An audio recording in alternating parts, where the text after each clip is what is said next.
Greetings, beautiful and amazing students.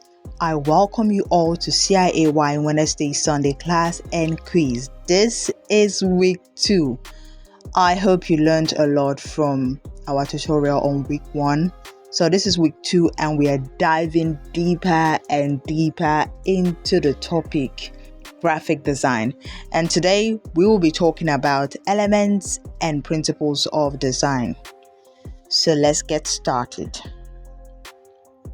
In the last class I mentioned that graphic design is everywhere. So I had to record this video of myself, but I wasn't in the video, when I was working on the road, and there are graphic designs everywhere. As you can see, that's the graphic design of Dano.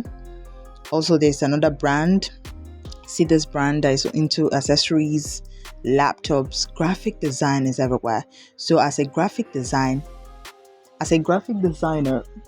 you always have opportunity to utilize the skill. You always have great opportunities to utilize the skill. So this is more like another design. See another design up there. This one.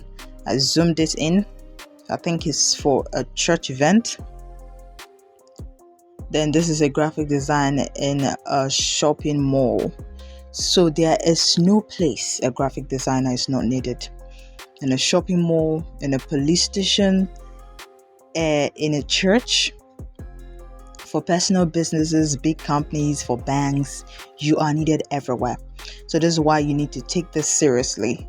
This thing they say there is no job. You will be automatically self-employed. So there is a lot of job, because every business needs a graphic designer.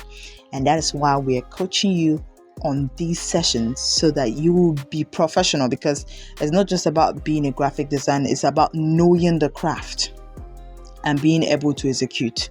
So this is why we will be discussing the elements and the principles, so you know the rules, the basic makeups of a graphic design, the basic makeup of a graphic design, and the principles, the rules you have to observe. You don't just, we are doing graphic design.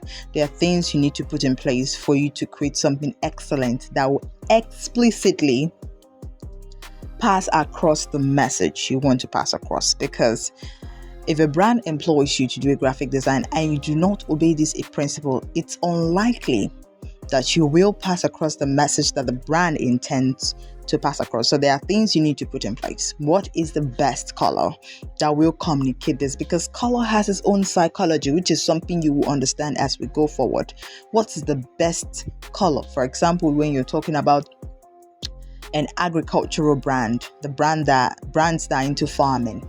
So what color comes to mind? It's always green.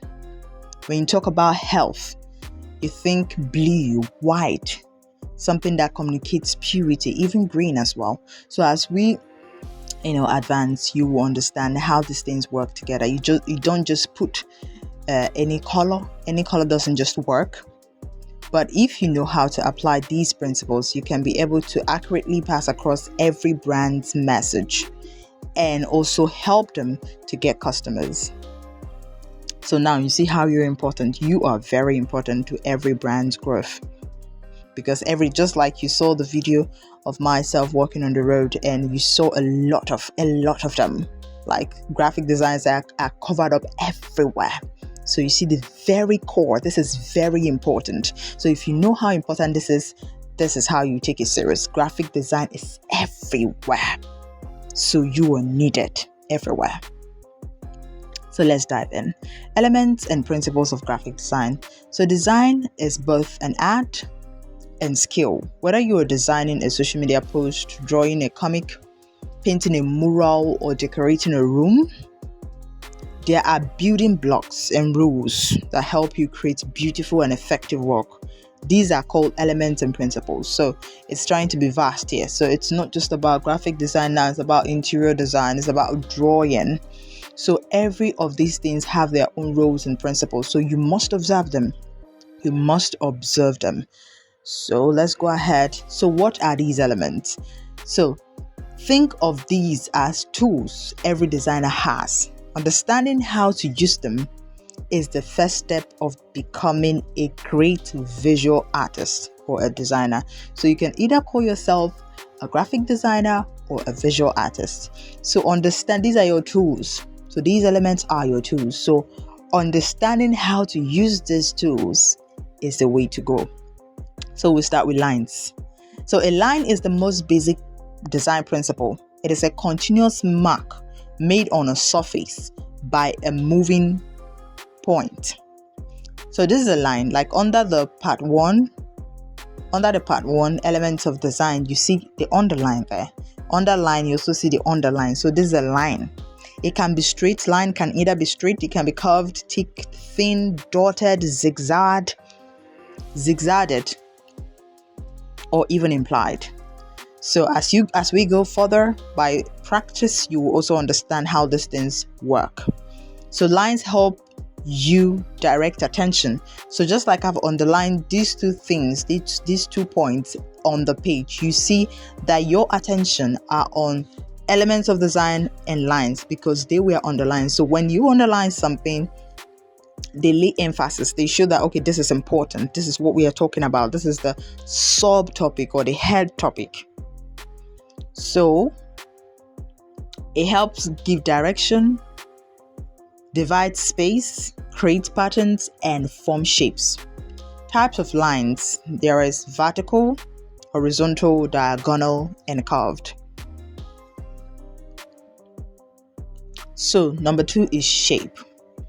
Shapes are created when lines enclose an area. So it's still encompassing. So when lines, because if you look at a square, you see that, okay, a square is 4 lines joining together and they are closed. Even circle is a curved line coming together, as well as triangle, as you can see on the page. So there are geometric shapes like squares, circles, rectangles, triangles. These feel more structured and human-made. Organic shapes. So they are organic shapes like the shape of a leaf, shape of a cloud, flowers. These are irregular and natural. Shape helps. Shapes help in structuring layout and can convey emotion and style. So this is something you will understand. Shape conveying emotion and style. This is something you will understand as we go further. So we'll move on to color. Color is one of the first things we notice in a design. So when you look at a graphic design, what is the first thing you notice? Sometimes a graphic design can be just white, sometimes blue. So these colors are not just there for being there. They are there for a purpose. So when a graphic design uses a color, they use a color. So everything on a graphic design have a purpose. Everything on a graphic design have a purpose.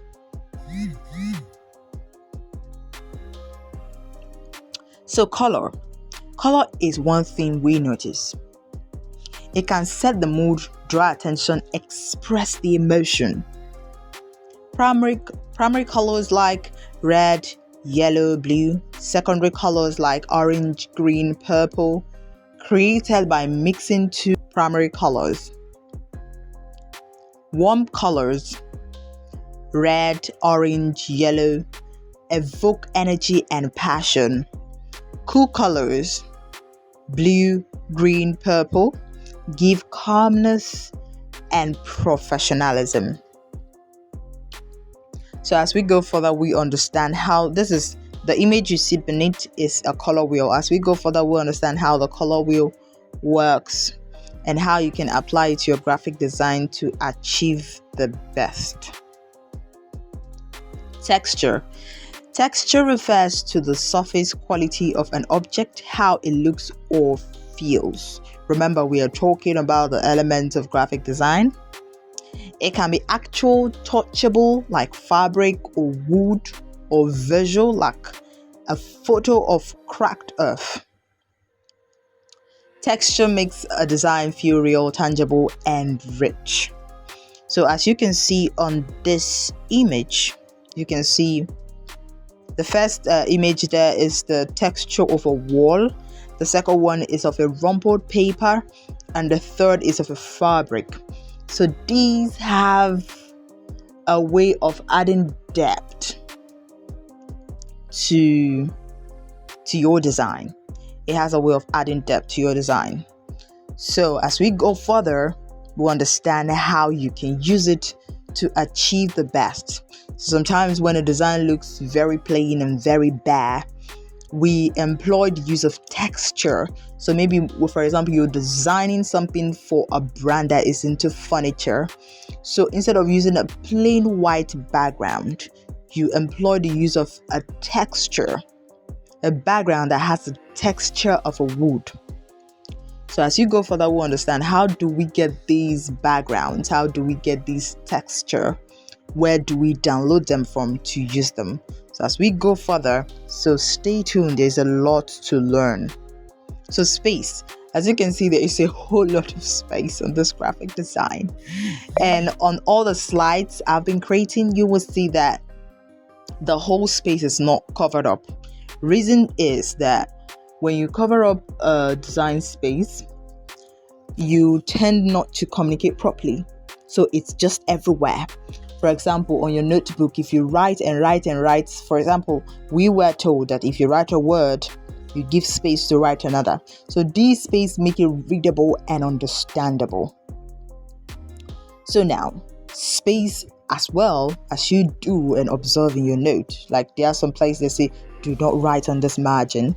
So as you observe on your note or on your exam papers, space is also important here.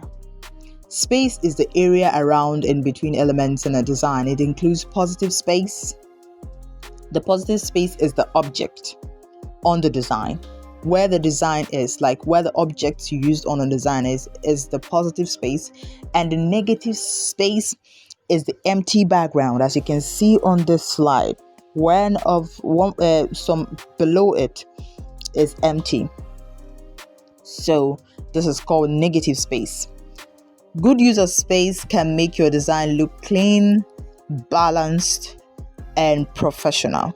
So good use of space can make your design look clean, it can make it look balanced, and it can make it look professional. White space is not wasted. It helps the design breathe. It helps it breathe and draw attention to the focus area. So the focus is the text up here. So the white space or the negative space beneath helps focus our attention on the text. So when there are so many texts on this slide, you tend to be confused. You tend not to read or read with ease. So when there is space, you tend to read with ease.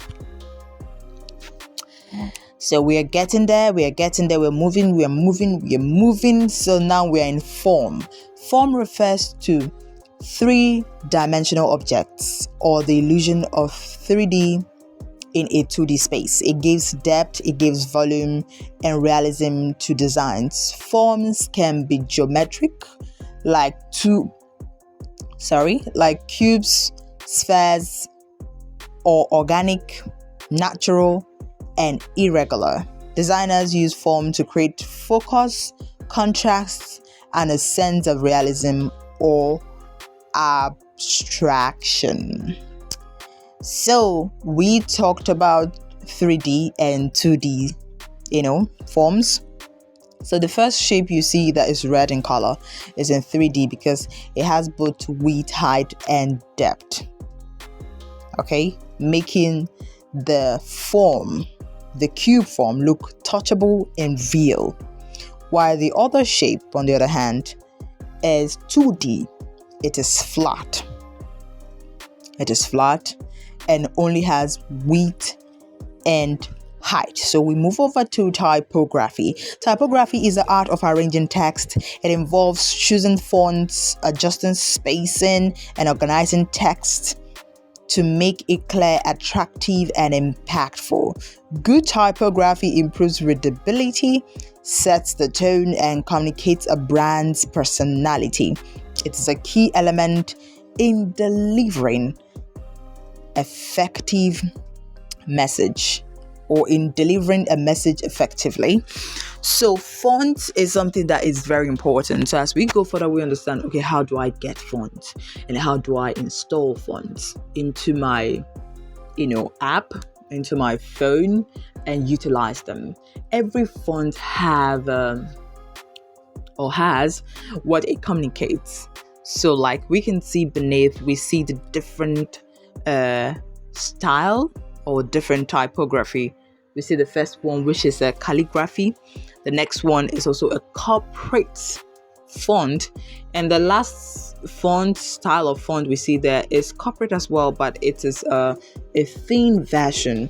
Just like you can see on this page, the form and the typography were written in a thicker, bold font, while the body is written on a thinner font. What does that tell you?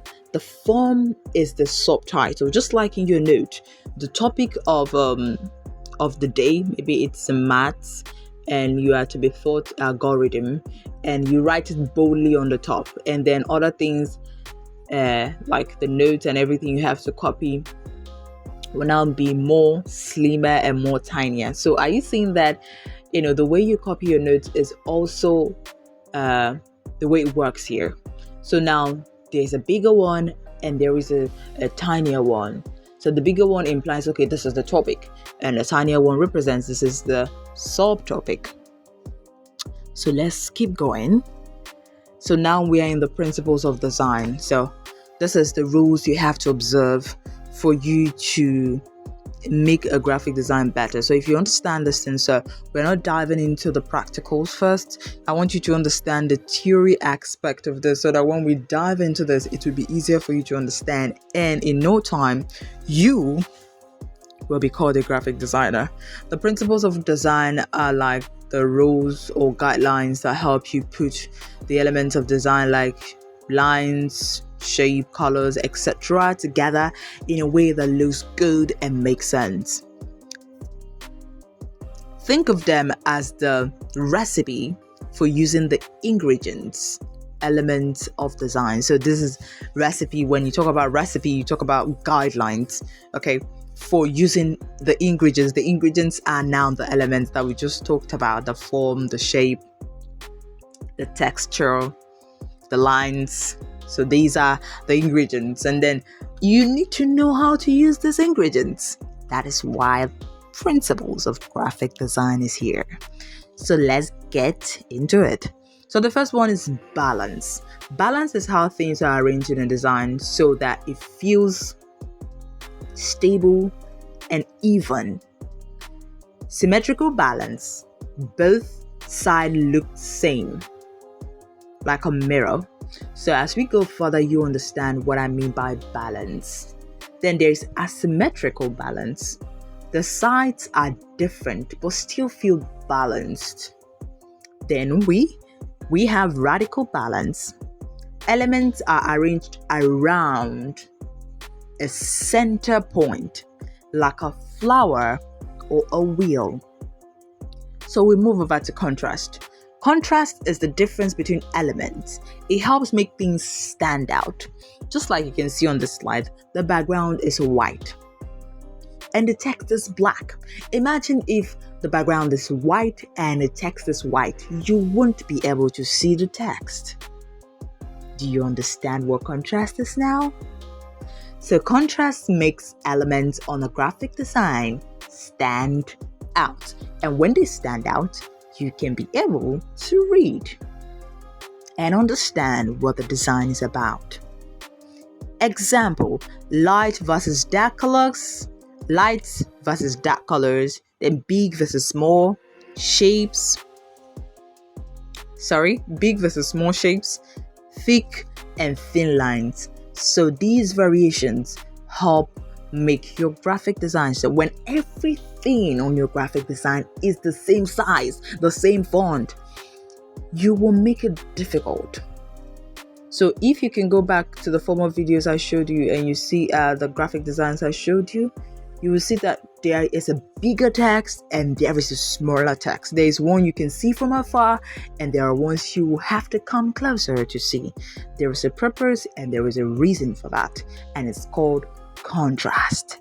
it is one of the principles of graphic design. So good contrast help catch attention and add interest. So we move over to emphasis. This means making one part of the design stand out the most. Like the main idea, it becomes very bold. Emphasis. So what is the core? What is the focal point? What do you really want to communicate to your audience? You make it so big. So this is the art of making one part of your design stand out the most, like the main idea of your artwork. You can use color, you can use size or placement to create this emphasis. So as we go further and as we start creating our own excellent designs together, we will understand how this works. So we'll move over to repetition. Repeated elements like shapes or colors help create unity and rhyme. This is also very important. You can't, for a brand, maybe use green and at the same time you're using purple, you're using brown, you're using yellow, all in the same design. It creates a war. So that graphic design, there's a war on it. There can be difference, there can be exceptions, but this is the basic principle you should know. Okay? So when you use so many things on a design that are not rhyming together, because there are colors that match, just like yellow and purple, pink and purple as well, green and lime green, green and white as well, then blue and light blue, blue and yellow as well. Then black also goes with every color. So black and white, black and red. So these colors come together to create something beautiful. So when you use a color that is off course, you create a design that is off course. Okay. It makes your work look organized and connected. So repeating colors, repeating shapes, repeating lines in your graphic design makes everything look organized and connected. So we talk about movement in number 5. Movement guides the viewer's eye through your design. It can be actual motion or illusion of it. So this one is very tricky, but we will learn it as we go further. So things like lines, arrow, curves, and repeated patterns can also create this sense of flow and motion. So when your design looks like it's a motion, and these are the things that can help add that motion, like lines, curved, zigzag ones, they can create this feel that if you look closely to the background of this slide, you will see a flowy line on the background. This kind of line can create motion. It's as though there is movement going on in design, but still there is no movement. So you can call it an illusion of movement. So let's go further. Now we are in unity. Unity means everything in your design work well put together and feel like one complete piece. It helps your work feel clean, professional, and purposeful. Then 7, there's proportion. Proportion is about size, how big or small parts of your design are compared to each other. Getting the right proportion makes your graphic design look realistic and balanced. Another thing, maybe you're creating a graphic design of maybe someone standing in front of a house, and the person standing in front of the house is bigger than the house. In the real proportional, in the real sense of it, the house should be bigger. So in real life, you should know how the real life works. In the real life, houses are bigger than individuals. So if you have to create a design where there's a house and there is a human, the human should be smaller, making your design to look realistic. But there can be exceptions. There can be exceptions to this. But as we go further, we will know. So, but for now, you need to look realistic in your design. But when you want to do maybe design manipulations, there can be exceptions when you are getting into the manipulative part of graphic designs. There can be exceptions. But for now, you should know there should be balance. When I'm standing beside a dog, for example, in a graphic design, the dog shouldn't be bigger than me. I should be bigger than the dog. So these are the balance you should know about. So to put your design, to make your design not look weird. Right? So because when your design looks weird and strange, people have issue. Okay, why is the dog bigger than you? So they try to ask questions, and it's not adding up. So you need to know what should be big and what should be small in your graphic design. So now, number 8 is rhythm. Rhythm in design is like rhyme and music. It's a pattern that creates beat and flow. So now we're talking about music in graphic design. So it's connected to our everyday life. Like, for example, I talked about how you write in parts and in subsections and in sections in your notebook, and you leave out some margins and you write on some margins. So it's connected to our everyday life. So that is what makes it also easy to learn. If you just, put your head in it and also learn and focus, you will get it. You will grab it because it's connected to our everyday life. Graphic design is connected to our everyday life. So you need to look at nature. Like one of my mentors said, God is the greatest designer ever. So when you look at the earth, what God has created, you tend to understand better how graphic design works. And some of all these principles I mentioned are some of the principles that is peculiar with our Father God. Because if you look at a tree, you observe that it's not everything on the tree is not green. Speaking of contrast now, you see the stem, for example, like a mango tree, the stem has this blackish color, then the leaves are green, and some part of the leaves are not totally dark green. Some are dark green, some are light green, and then some are yellow. Like the ones that are about to wither or die are yellow. So you see the difference. Everything is not, imagine if a tree is one color, everything is green in a tree. So there are different shades. The root is not green. Some roots are yellow, some are black, and every root is different. So if you look at the earth, the sky is blue while the ground is brown, and some ground is white. So there is how do I say it? There is contrast. Then if you look at our body, our human body, there is left hand and right hand, creating balance. When I spoke about balance, what is on this side, the right side and the left side. So when you want to be a great designer, you must also observe what God has created, humans, the earth. Observe, look around you and see how things work in the real world. When you understand how things work in the real world, which God has instituted, you understand everything, all the principles I've spoken about in this tutorial. So God is the greatest. God is the greatest. Praise the Lord. We just had a little sermon. Okay, moving on. Conclusion. Just like in music and sports, just like in music or sports, great design is not just about tools, but how you use them. Okay? It's not about tools, but how you use them. Okay?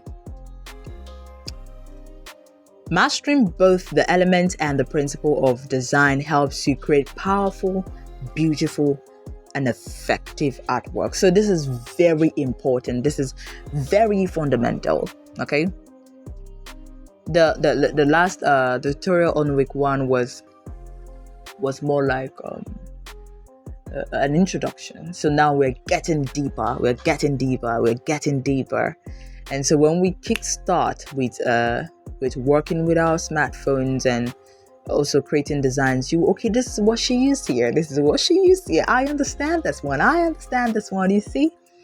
So that's why the theory part is very important as much as the practicals, because if after the theory we do not do practicals, you will not know how to apply these principles on your working space. or your working artboard, but here it's called canvas, on your working canvas. But as we go further, we will understand all these things, okay? So another thing you can do to also help yourself in these areas is that you can go to Google and browse, okay? Your phone is really a great instrument. You can do a lot with your smartphone. So you can learn a lot. We are in the digital age, unlike before, maybe in the 90s or in the 80s. In the 90s or in the 80s, when there was nothing like Google or phone. You cannot access information easily, but now you can. So you can go to Google and also search these things out for yourself. Read further, okay? No more. Get into it. Get into it. Also, with what I have spoken about in this class, you can also, kickstart your journey. This is just basic. There is a depth to this, but this is the basic that can help you kickstart. And as you advance in the craft, you will learn. Because one thing I can tell you is that I'm not really a theory person. I'm someone who gets into the practical, and by doing the practice, I understand the theory. But that is not how it works. In our schools, they teach theory first before practicals. So that's why we'll do theory first before practicals. And as you start the practicals, you will better understand all the principles and all the tools I've spoken about. Thank you so much for having me.